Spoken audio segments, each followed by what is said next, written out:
this week, Liz Cheney's group, Keep America Safe, put out a new web video suggesting that Justice Department lawyers previously involved in defense work for detainees share the values of Al-Qaeda. The video called these lawyers the Al-Qaeda 7 and implied they could not be trusted to uphold this nation's laws and defend its security as part of the Justice Department. Forget all the Bush military lawyers who defended terrorism defendants. Forget that the Bush Justice Department itself hired 3 attorneys who worked defense on terror cases. The Cheney attack is, on its face, vicious, offensive, unfounded, outrageous, and wrong. And that's just what conservatives are saying. The conservative Powerline blog used the words vicious and unfounded. Quote, "It is entirely inappropriate to suggest that these lawyers share the values of terrorists." Want more? A former Bush White House lawyer, quote, "The video is truly offensive. It's beyond a cheap shot to suggest that a lawyer is an Al-Qaeda sympathizer because he advocates a detainee's position in the Supreme Court."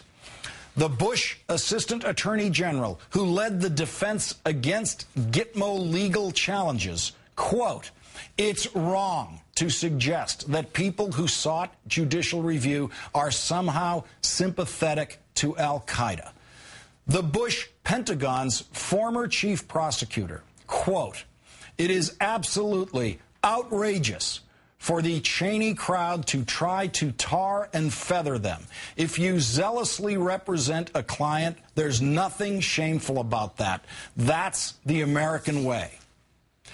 And what does it say when Bill O'Reilly won't play?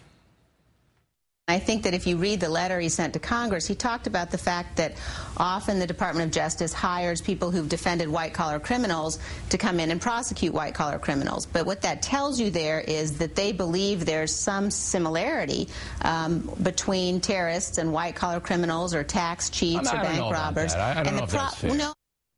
In 2007, Bush's former Solicitor General, Ted Olson, defended detainee lawyers, writing about another attorney who defended the British soldiers in the Boston Massacre case. Olson quotes the lawyer as calling his work one of the best pieces of service I ever rendered my country. Remarkable because that lawyer made his assessment after becoming President John Adams. Ted Olson co-authored that piece with one of the most prominent detainee defenders now at the Justice Department. He is the same Ted Olson who represented George W. Bush in Bush v. Gore and whose wife was killed on 9/11 on board the plane that hit the Pentagon. Let's turn now to David Corn, Washington bureau chief for Mother Jones Magazine and a columnist for politicsdaily.com.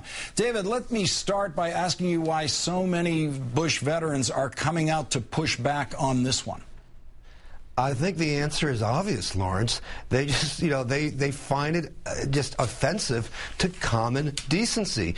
You also left out of that very long list John Bellinger, who was the legal advisor to the State Department in the Bush years. He's come out against this, and it's only been a few days. I'm sure if you actually took a poll of people who worked in the Bush administration on these issues, you can find lots more. I mean, this is a clear case when Liz Cheney has crossed the line. And let's not just blame Liz Cheney. The other board member, there are 3 board members of Keep America Safe. Another one is Bill Kristol, who is often on Fox, runs the Weekly Standard, and was Dan Quayle's chief of staff. I haven't seen him out there swinging away at this in the last day or two, but he should be held accountable, and anybody else associated with Keep America Safe. In my own feeling, Liz Cheney's crossed this line so many times before this week that, the fact that this was what it took to get responsible Republicans to counter her, I think is worth noting. But the notion that American lawyers representing constitutional positions and constitutional arguments in court in some way share the values of Al-Qaeda. I haven't seen, David, what exactly the Al-Qaeda judicial system is, what exactly their notion is of defendants' rights, of the right to counsel. How can they... It's probably pretty similar to the Cheney view now, which is, by any means necessary, and you don't put principles first. Look, I think it really took a Cheney to cook up this kooky crusade here that is really offending everybody except a small circle. I still haven't seen too many conservatives rushing to her defense. And it follows. I mean, it is an extrapolation of the Dick Cheney view that we saw again and again through the Bush-Cheney years, that constitutional rights don't really matter. At the end of the day, they're niceties. We can pay lip service to them. If it's convenient, we can abide by them. But in tough cases, we toss them overboard and we do what we want to show our power. It reminds me of what Ed Meese once said about suspects. He said, if they weren't guilty, they wouldn't be suspects. I mean, there's just no at all recognition that people picked up by these detainees, no matter what they might have done, have any rights whatsoever. That's an argument that Cheney has made with John Yoo and others, more or less. And Liz Cheney is now pushing it to the extreme that people who even defend them, should be branded and tarred and feathered, as one of those people said earlier at the top of the show, the top of the segment, as Al-Qaeda sympathizers.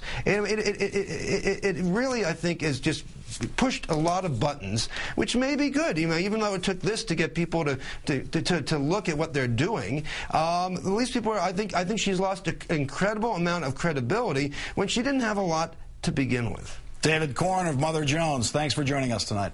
Thank you, Lawrence.